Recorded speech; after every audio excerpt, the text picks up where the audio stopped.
Hello everybody. Not too long ago I declared that my next car purchase was almost certain to be a classic. In reality it's likely to be quite some time away because I've had a fairly spendy year. But I am already doing what all good petrol heads will, and that is mentally spending the money that I do not have. To that end, today I am driving what many consider to be the greatest hot hatch of all time, the Peugeot 205 GTI. Specifically, this is a 1990 205 GTI 1.6. Now, for those who don't know, the 205 as a model was introduced in 1983 and unbelievably was in production until 1998 when it was replaced by the 206, which I've also got a little bit of a soft spot for. I don't think, though, I've actually ever driven one, just always quite fancied one. Anyway, the GTI came out in about 84 with a 1.6 litre 105 horsepower engine. Then 2 years later it got a 1.9 litre engine, and at the same time the 1.6 also got a boost to 115 horsepower.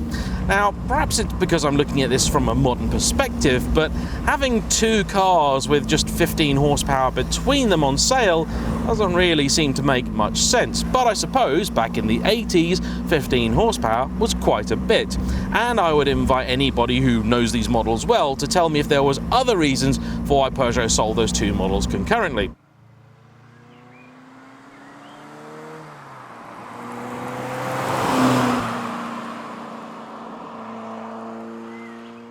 There is apparently within the 205 community a constant argument as to which is the superior car, with fans of the 1.6 citing its freer revving nature and fans of the 1.9 citing the fact it has more torque and more power.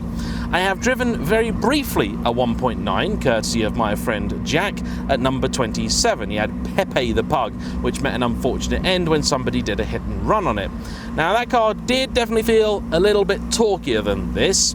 Despite weighing only about 900 kilos, 115 horsepower isn't a lot, so this doesn't feel especially quick by modern standards.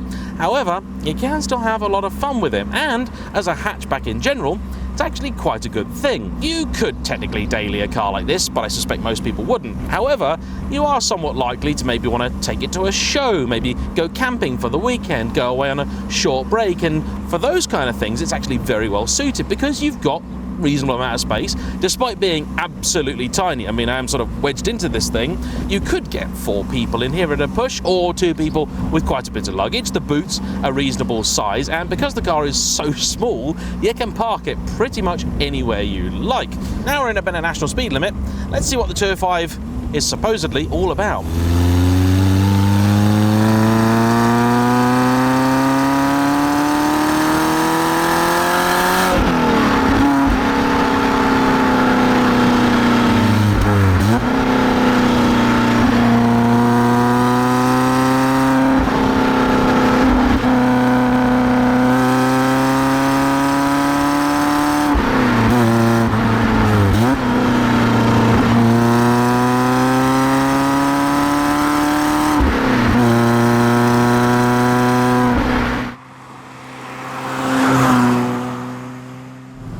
This car is the automotive equivalent of a really good burger.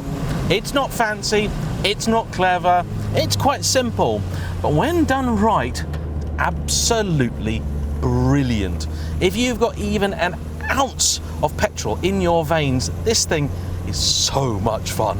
No, it's not particularly quick, but all the controls are fairly direct. The steering is nicely weighted. It doesn't wriggle about massively in the hand, but it's really direct, very accurate. The gearbox, much better than you tend to find in French cars too.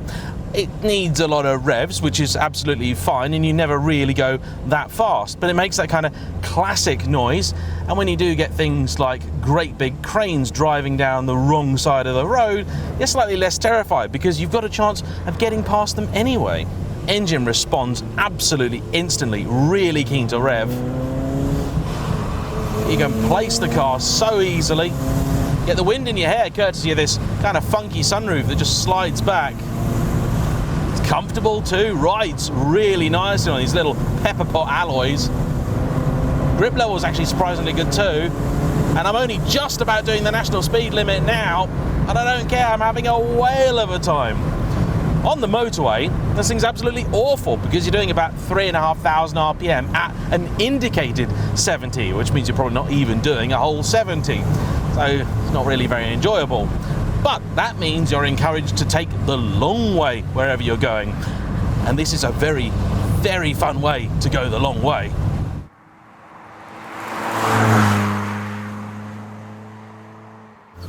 The steering wheel feels great in the hand, it's tiny. Also interesting, this interior doesn't appear to have a single Peugeot badge whatsoever. Not many luxuries in here either. No aircon, no leaky windows. But you don't need it. And that's kind of one of the reasons that I have been looking now to get a classic car, because they're a kind of constant reminder that to me, as a petrol head, when I'm in a mood for a drive, there are a few things that I really, really want. I want decent steering, which this has, despite being power assisted. And the power assistance is very gentle indeed. This is still fairly heavy steering when you're at parking speeds. And that's okay. There is actually some torque low down, or more accurately, there's just very little weight for the car to push along, so it doesn't matter, the car doesn't have a lot of torque. But this kind of road, if those downshifts, it's so good.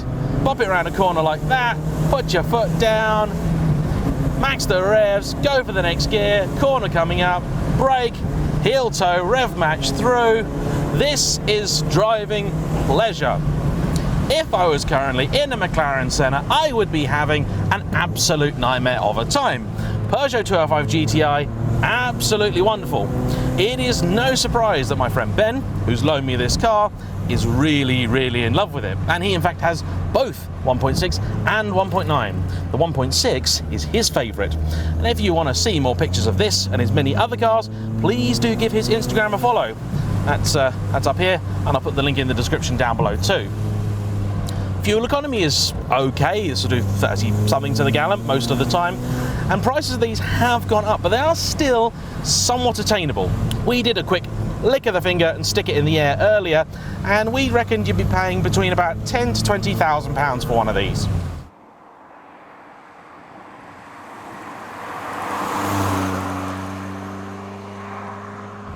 I'm sure there will be people who are absolutely aghast at the idea of paying 20 grand for a Peugeot 205. And that's fine. You see, one of the best bits about classic cars is that it doesn't really matter what other people think. As it happens though, other people generally really like this car. I have rarely been let out so much in traffic as I have while driving this, and just going around town. It's really nice because it's so small, you can dart through gaps and stuff like that. It's really easy. I do love the fact that you've got buttons down here that I recognise from a Lotus Esprit. I'll always think of them as Esprit buttons, even though the truth is it was Lotus that nicked them from Peugeot rather than the other way around. I have to say, this particular car is an absolutely incredible specimen. Only 38,000 miles on the clock, never been restored. The gear lever seems just a touch further away than you would like it to be, but you do get used to it, and the long throw kind of feels just in tune with the rest of the car. Steering is really very good, a highlight, and I can see why people love this car.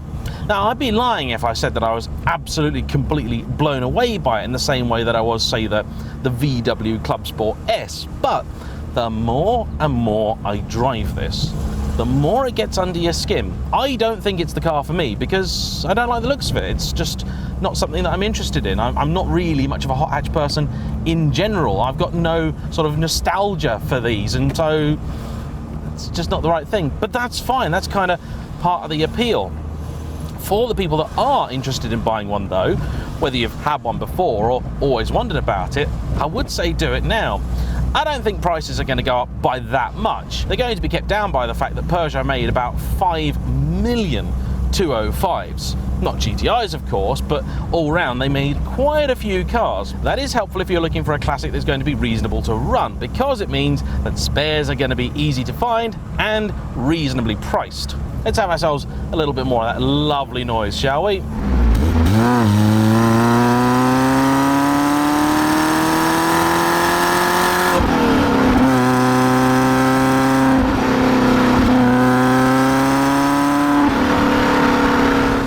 My friend Darren and I, who's helped with the drive-bys, agreed earlier that this is the correct sound for this kind of car to be making. Absolutely delightful. sunroof really does add to it as well, because you just get a little bit of extra wind in the hair. It makes you feel like you're going so much faster than you really are. Brakes are actually okay too, although I think with prolonged exposure they might start to give up the ghost a little bit. You can use so much more of the road because the car is so small, which makes the whole experience absolutely sensational. I think for me, if I was going to get a classic hot hatch, it'd be something like a 306 GTI 6. Drove one of those, a rally actually last year, also courtesy of Ben, and really enjoyed it. I'm no 205 expert, but I'm sure there are quite a few of those watching. So if you have any little interesting factoids about the car, do make sure to pop into the comment section down below and share them with us all, because I love using these videos as a sort of platform for all of us to learn a little bit more about these cars. It's that's what it is that gets me. It's those downshifts, the rev match, the sound bouncing off the little stone walls here in the British countryside. It's a joy, pure, simple driving pleasure. And it's not shouty, it's not in your face, it's not super loud. Everything on it seems just right. I can currently think of very few reasons to not like a 205 GTI. Sure, if this was a normal review, there'd be loads of things I could pick holes in, the workout windows, the ancient dash, all that kind of jazz, but this is all part of the appeal. This is why you're buying this car. You buy it because of these things, not in spite of them. Yeah, I like this a lot. So as a big thank you to Ben for lending me another one of his fine automobiles. Thanks to you for watching. Please like, comment down below, subscribe if you haven't already, and I'll see you for the next one. Bye bye.